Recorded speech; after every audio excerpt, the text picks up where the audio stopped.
Почитувани гледачи на Отворена телевизија, добре дојдовте во уште едно интервју од серијата со општинарите низ Пелагонија. Денес сме на гости во општина Битола кај секретарот Борче Димитровски. Добар ден. Добар ден, поздрав до гледачите на емисијата. Ви благодариме што не примивте во вашата канцеларија и сакам да го започнеме овој разговор со да не представите ли, да ни доловите што значи во една општина секретарот? Најпрво благодарам за поканата и ретка е можноста да се зборува директно за професијата, односно функцијата која што ја извршувам и која што и моите колеги низ сите 80 општини из државата имаат, а тоа е секретар на општината. Всушност оваа функција на едно од нивоата на функцијата е апсолутно координирање на сите служби кои што ги има општината. Кога говорам служби, тука мислам на секторите и оделенијата со целокупниот број на вработени.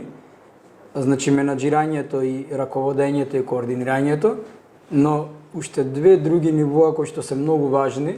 Најважно е соработката која што треба службите да имаат, а одговорноста тука најголема е на секретарот. Секако градоначалникот си е личноста која што ја представува општината и која што ја има главната улога, но секретарот е некој вид на спој на службите со граѓаните. Значи тоа е можеби најзначајната функција и исто така спој на службите со советот, кои што нели го представуваат избраните советници со гласови на граѓаните и кои што на некој начин и ја контролираат, но и се компатибилен и изостават дел од функционирањето на општината. Сега сакам да едно директно прашање, дали секретарот има можност да носи одлуки во одредени ситуации? Има можност, секако, но со овластување дадено од страна на градоначалникот, како што имаат можност и раководителите на секторите и на оделенијата.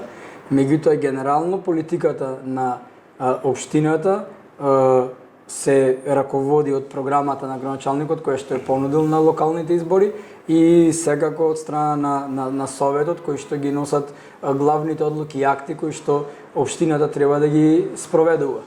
Така да, без да бидам грешно сватен, да, има одредена одлучувачка улога во одредени сегменти, но многу е важно секој секретар да ја знае својата роља, како и секој раководител на даден сектор или било кој вработен на општината.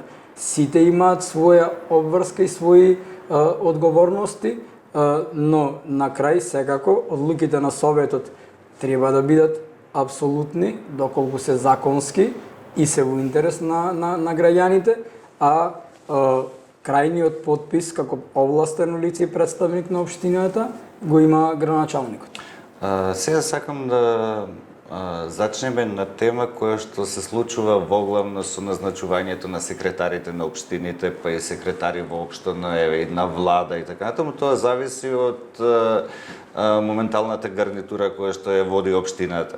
Дали според вас тоа е поправилниот начин да градоначалникот или тие што ја водат општината одбираат свој секретар како најблизок човек кој што ги координира сите тие работи, или професијата или функцијата секретар треба да биде професионална и да не зависи кој го има мнозинството во советот, кој градоначалник и така натаму? Добро, со последните измени на законите од пред 10 години кои што важат за администрацијата, на некој начин во голема мера функцијата на секретар е професионална и ќе кажам од која причина.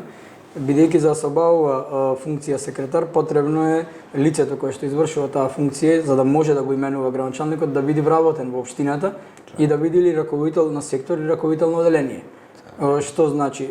Значи дека градоначалникот може да избере свој соработник за секретар, но мора да се исполнат овие услови.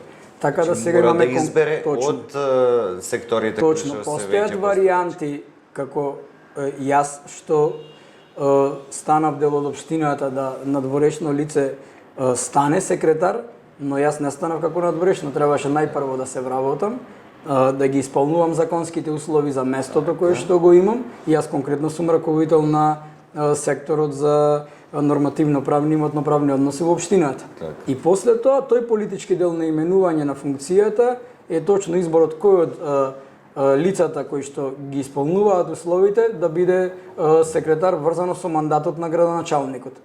Така да во Република Македонија се размислувало за професионализација и во еден дел сега има и нови иницијативи за осовременување на одредени законски решенија, можеби и тука ќе има измени, но да, апсолутно е значајно оној кој што е извршил оваа функција најпрво да ги исполнува секако сите законски услови кои што треба да бидат, бидејќи нема ни друга можност, но и да биде дел од администрацијата што може да биде предносек. Сега мене ме интересира од што зависи успешното функционирање како секретар на една општина според вас повеќе од спремноста на самиот секретар како личност, како професионалец или од опкружувањето и од комплетниот тим? Без да звучам филозофски, комплексно е прашањето, бидејќи повеќе аспекти се за да се биде успешен како секретар, но според мене многу е важно како се менаџираат процесите. А во менаџирањето на процесите е невозможно доколку немате солиден тим. За мене секогаш, независно која функција сум извршувал, тимот е клучен, односно некој што раководи. Сега говорам од аспект на секретар. Тоа истото важи и за други функции, дали се директорски и различни извршни функции, а и градоначалничките функции, во кој дел многу е битно да се делегираат обврски и да се има доверба во тимот.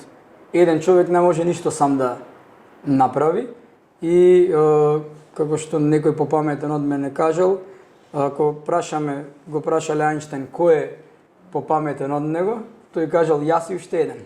Значи секогаш кога се консултираме и кога тимски делуваме, ќе бидеме и посигурни во чекорите што ќе ги правиме и ќе има подобри резултати. И уште една работа што тука сакам да ја потенцирам, со која што често во администрацијата во негативна смисла се говори, е носењето на одлуки.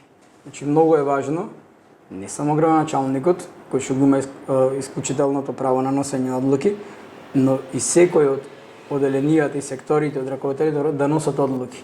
Бидејќи многу често во администрација луѓето не сакаат да носат одлуки и ги препуштаат на некој што е на повисоко ниво. А тоа не треба секогаш да биде така, бидејќи една е генералната политика, но носењето одлука значи донесување одлука за решавање на одреден проблем или предизвик, а не е секогаш поврзано само со политика на делување на целокупната институција. Апсолутно.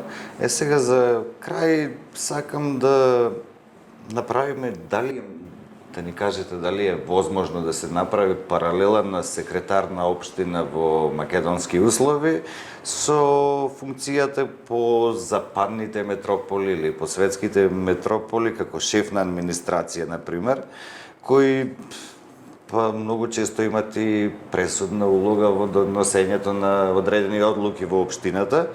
Кај нас такво не постои како функција, но дали може да се направи некаква паралела дека баш секретарите кај нас се тие шефови на администрација? Па и по систематизација тоа треба да бидат секретарите. Сега зависи од поставеноста на самиот секретар, од некоја институционална меморија и традиција во одредени општини како тоа делувало. Европските примери знаат да бидат позитивни, посебно во практичноста на делувањето, во ефикасноста, и можеме да учиме од тие примери, не само можеби од Западна Европа, туку и од други држави кои што имаат поголема традиција во локалната самоуправа, бидејќи кај нас еден од основните проблеми се уште, а сега со новата влада има конкретни предлози за тоа да се надмине, е поголема децентрализација и самостојност на општините. И тогаш сите улоги и секретарската и на целокупната општина ќе станат порелевантни, секако и на градоначалниците, доколку поголем дел од државните средства дојдат преку општините директно до граѓаните.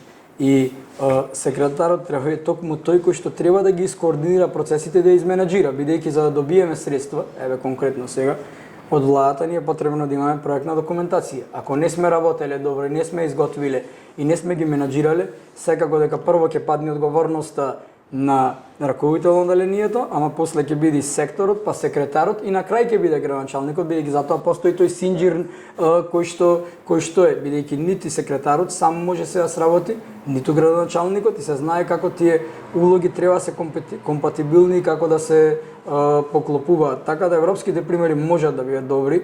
Учиме од збратимените градови, Битола е збратимена со Епинал, Франција и со уште 20 на други градови од Европа и од светот. Има навистина позитивни искуства, пред се ќе кажам, во ефективното раководење со целокупните ресурси и финансиски и човечки на општините. Така, за крај само сакав да ве прашам затоа што една од рак-раните на општините во низ Македонија е таа децентрализација, тоест неподготвеноста за следните фази. Битола дали е подготвена за следната фаза на децентрализација? Па мислам дека да, бидејќи и во овој момент де факто, конкретно со образованието, огромен товар, не го кажувам во негативна смисла, ќе кажеме позитивно и обврска, е во голем дел да се менаџира и со основното и со средното образование. Исто така, Битола е ретките градови кои што има зоолошка градина и тоа спаѓа дел во децентрализацијата, меѓутоа тоа треба да се надгради. Тука е предизвик и раководењето со противпожарната единица, са говорам со оние други елементи, не само класично за администрацијата. И апсолутно дека сме подготвени, но секако треба и државата системски да ги прилагоди работите. Предолг период е поминат за да се чека да се премене таа фамозна, мислам дека беше трета фаза од процесот на децентрализација, каде што општините ќе добијат поголем дел од финансиските средства, но исто така и многу поголема одговорност. И секако тоа дека треба да стигне и затоа кажувам дека со директните средства кои што ќе ги добиваат сега од владата општините конкретно, ќе се појача многу улогата, бидејќи препознато е тоа дека подиректно може да помогне оној кој што е непосреден.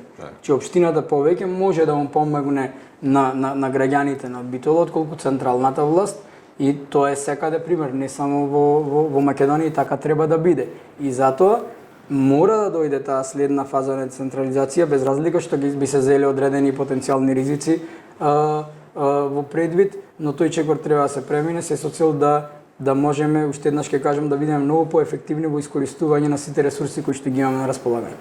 Ви посакувам среќа во следната фаза, да стигне што побрзо, Битола да станува што е можно поблиска до граѓаните со секој изминат ден.